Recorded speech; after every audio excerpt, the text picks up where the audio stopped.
दृष्टि आईएएस के in news programme में आपका स्वागत है। आज क्योंकि राष्ट्रीय मतदाता दिवस है तो इसीलिए हमने इस टॉपिक को अपने इन न्यूज़ में कवर किया है और इसमें हम इसी से जुड़े हुए कई सारे पहलुओं पर बात करेंगे। तो खबर यही है कि आज नेशनल वोटर्स डे है, तो इसी के इर्द गिर्द हमने जो अपने डायमेंशंस बनाए हैं उन पर बात कर लेते हैं। तो राष्ट्रीय मतदाता दिवस है, तो 2022 का इस साल का जो मतदाता दिवस है, राष्ट्रीय मतदाता दिवस, उस पर हम बात करेंगे। फिर इससे जुड़ी पृष्ठभूमि को समझने की कोशिश करेंगे कि क्या, कब पहली बार मनाया गया, क्या इसकी पूरी पृष्ठभूमि रही, और भारत में जो चुनावी प्रणाली है, चुनावी व्यवस्था है, उस पर नज़र डालते हुए चुनाव आयोग के बारे में बात करेंगे, यानी इलेक्शन कमीशन ऑफ इंडिया के बारे में। फिर चुनाव प्रणाली संबंधी क्या मुद्दे हैं, उनमें किस तरीके के सुधार किए गए हैं, उनको देखते हुए हम अपने निष्कर्ष पर पहुंचेंगे। आज जो प्रश्न है वो यूपीएससी की पिछली परीक्षाओं में पूछे गए प्रश्नों को हमने आज यहाँ पर कवर किया है। तो चलिए बात करते हैं राष्ट्रीय मतदाता दिवस 2022 की। तो इस साल ये नेशनल वोटर्स डे का 12वां संस्करण है और इस साल की थीम जो है एनवीडी यानी शॉर्ट फॉर्म है नेशनल वोटर्स डे की। तो उसकी थीम रखी गई है चुनावों को समावेशी, सुगम और सहभागी बनाना, यानी कि making elections inclusive, accessible and participative. इसका मकसद है चुनाव के दौरान मतदाताओं की सक्रिय भागीदारी को सुविधाजनक बनाने और सभी श्रेणियों के मतदाताओं के लिए पूरी प्रक्रिया को परेशानी या बाधा से मुक्त तथा एक यादगार अनुभव बनाने के लिए ईसीआई की प्रतिबद्धता पर ध्यान केंद्रित करती है। ईसीआई यानी इलेक्शन कमीशन ऑफ इंडिया। तो इसी क्रम में विधानसभा चुनाव 2022 के लिए रचनात्मक अभिव्यक्ति के माध्यम से हर वोट के महत्व को बताने के लिए सोशल मीडिया पर एक राष्ट्रीय मतदाता जागरूकता प्रतियोगिता मेरा वोट मेरा भविष्य है, एक वोट की शक्ति, यानी माई vote is my future, power of one vote भी शुरू की जाएगी। साथ ही विभिन्न क्षेत्रों में चुनाव के संचालन में उत्कृष्ट प्रदर्शन के लिए राज्य और जिला स्तर के अधिकारियों को वर्ष 2021-22 के लिए सर्वश्रेष्ठ चुनावी प्रथाओं के लिए राष्ट्रीय पुरस्कार भी दिए जाएंगे। इस मौके पर माइक्रो ब्लॉगिंग प्लेटफॉर्म है एक कू, उसने 5 राज्यों में जो प्रस्तावित आगामी विधानसभा चुनाव हैं उनके लिए पहली बार मतदाताओं को सूचित निर्णय यानी इन्फॉर्म डिसीजंस लेने के लिए मतदाता अधिकारों और जिम्मेदारियों पर एक बहुभाषी गाइड भी जारी की है। तो ये बात हुई राष्ट्रीय मतदाता दिवस 2022 की।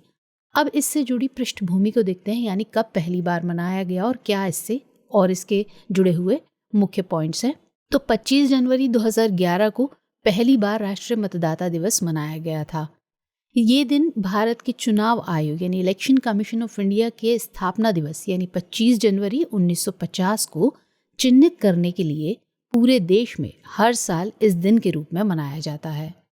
इस दिन को मनाने का मकसद क्या है? वो ये कि न केवल चुनाव आयोग द्वारा जनता को वोट डालने के लिए प्रोत्साहित करना, बल्कि जो चुनाव आयोग है वह 18 साल के नए युवाओं को वोटर आईडी कार्ड सौंपकर देश के युवा मतदाताओं को चुनावी प्रक्रिया में भागीदारी लेने और इसकी अहमियत को भी बताता है। अब जो मतदान है उसका क्या महत्व है, उसका क्या सिग्निफिकेंस है? तो लोकतंत्र जनता के द्वारा और जनता के लिए सरकार है।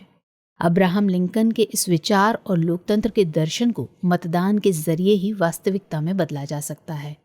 यानी देखा जाए तो मतदान एक ऐसी बुनियादी प्रक्रिया है जो एक लोकतांत्रिक देश की सरकारी प्रणाली का निर्माण करती है। मतदान का अधिकार देश के नागरिकों को सरकार में अपने प्रतिनिधि चुनने की अनुमति देकर उन्हें सशक्तता प्रदान करता है।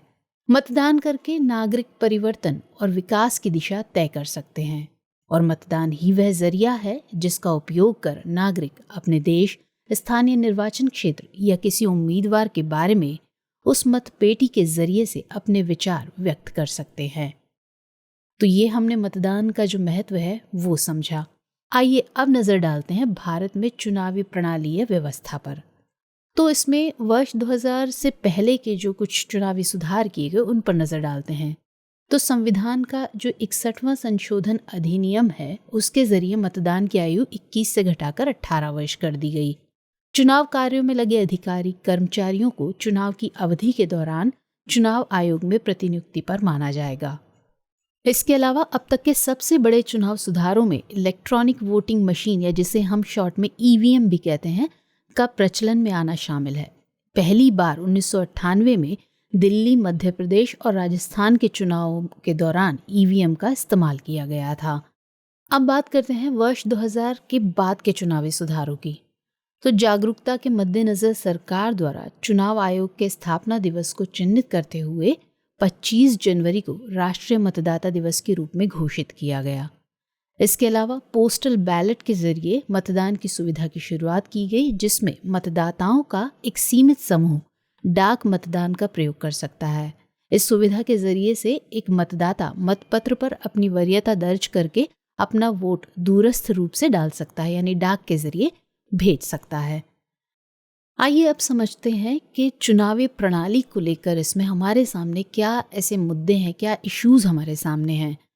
तो उसकी बात करें तो चुनाव के दौरान जो धन की बढ़ती भूमिका है वो हमारे चुनाव व्यवस्था को, हमारी जो चुनावी व्यवस्था है उसका एक गंभीर दोष बनती जा रही है।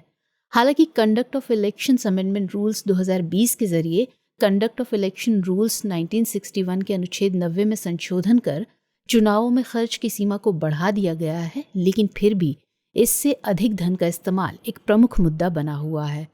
साथ ही जो बाहुबली उम्मीदवार हैं उनका इस्तेमाल कर हिंसा, धमकी और बूथ कैप्चरिंग भी एक बड़ी समस्या है। और साथ ही एक तरफ जाति आधारित राजनीति का अपराधीकरण आदि देश की बुनियाद और एकता पर प्रहार कर रहे हैं, तो वहीं दूसरी ओर वोटरों की खरीद फरोख्त भी देश के लोकतांत्रिक ढांचे को कमजोर करती नजर आती है। तो कुछ मुद्दे हैं, तो उनमें सुधार भी कुछ किए गए होंगे। तो उनकी अगर हम बात करें तो जैसे 2003 में तहलका घोटाले के बाद संसद द्वारा एक कानून पारित किया गया, जिसके अनुसार राजनीतिक दलों को दान देने वाले को दाता के लिए 100% आयकर छूट प्राप्त होगी। साथ ही जो राजनीतिक दल हैं उनका पंजीकरण राजनीतिक दल पंजीकरण ट्रैकिंग प्रबंधन प्रणाली यानी PPRTMS भी लागू की गई। इसके जरिए एक आवेदक को अपने आवेदन की प्रगति को ट्रैक करने की अनुमति मिलती है, यानी इसके जरिए वो उसे ट्रैक कर सकता है।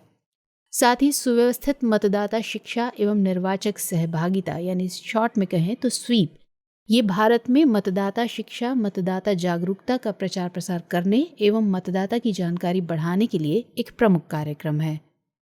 चुनाव आयोग ने लोगों के मतदान व्यवहार पर शोध करने के लिए एक वैज्ञानिक आधार भी विकसित किया है।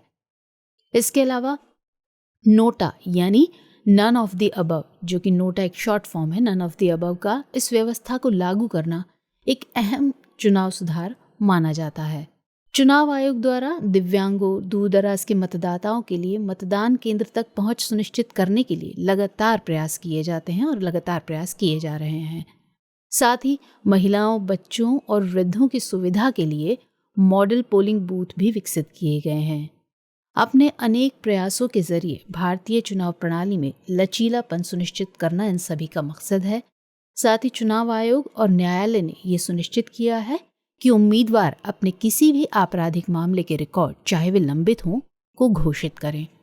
इलेक्ट्रॉनिक रूप से प्रेषित पोस्टल बैलेट सिस्टम के ही कारण लोकसभा चुनाव 2019 के दौरान उच्चतम सेवा मतदाता मतदान अनुपात दर्ज किया गया।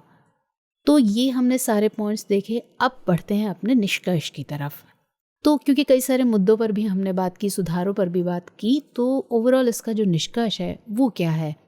तो महत्वपूर्ण चुनावी सुधारों को लागू कर भ्रष्टाचार और आपराधिक माहौल से मुक्त प्रणाली को सुनिश्चित किया जा सकता है। साथ ही राजनीतिक वर्ग और चुनाव आयोग को चुनावों को अपराध से मुक्त करने के तरीके और साधन खोजने के लिए एक साथ आने की जरूरत है। इसके अलावा अपराधियों के राजनीति में प्रवेश को और अधिक गंभीरता से लिया जाना चाहिए। साथ ही गठबंधन के मामले में चुनावी सुधारों की भी दरकार है। भारतीय लोकतंत्र तब मजबूत होगा जब सभी राजनीतिक दल, मीडिया सहित सभी हितधारक अपनी जिम्मेदारी को गंभीरता से लें और चुनावी व्यवस्था जैसी लोकतांत्रिक संस्थाओं को मजबूत करने में एक दूसरे की सहायता करें। चलिए अब बात करते हैं प्रश्न की। तो यहाँ पर हमने यूपीएससी के पिछले सालों के जो मेंस एग्जाम में प्रश्न पूछे गए हैं उनको यहाँ लिया है, ताकि जिससे आपको पता चल सके कि इस तरह का अगर कोई भी टॉपिक है उस पर किस तरीके के सवाल आयोग द्वारा पूछे जा सकते हैं। तो ये यूपीएससी जीएस मेंस पेपर 2017 का प्रश्न है भारत में लोकतंत्र की गुणता को बढ़ाने के लिए भारत के चुनाव आयोग ने 2016 में चुनावी सुधारों का प्रस्ताव दिया है। सुझाए गए सुधार क्या हैं और लोकतंत्र को सफल बनाने में वे किस सीमा तक महत्वपूर्ण हैं? इसके अलावा एक और 2018 का भी प्रश्न है, मेंस के जीएस पेपर 2 का। इलेक्ट्रॉनिक वोटिंग मशीनों यानी कि ईवीएम के इस्तेमाल संबंधी हाल के विवाद के आलोक में भारत में चुनावों की विश्वास्यता सुनिश्चित करने के लिए भारत के निर्वाचन आयोग के समक्ष क्या क्या चुनौतियां हैं। तो आज के सेशन में इतना ही। मुलाकात होगी अगले सेशन में किसी नए बर्निंग टॉपिक के साथ। तब तक के लिए स्वस्थ रहिए, सुरक्षित रहिए। चलते चलते आप सभी को गणतंत्र दिवस की अग्रिम शुभकामनाएं। जय हिंद।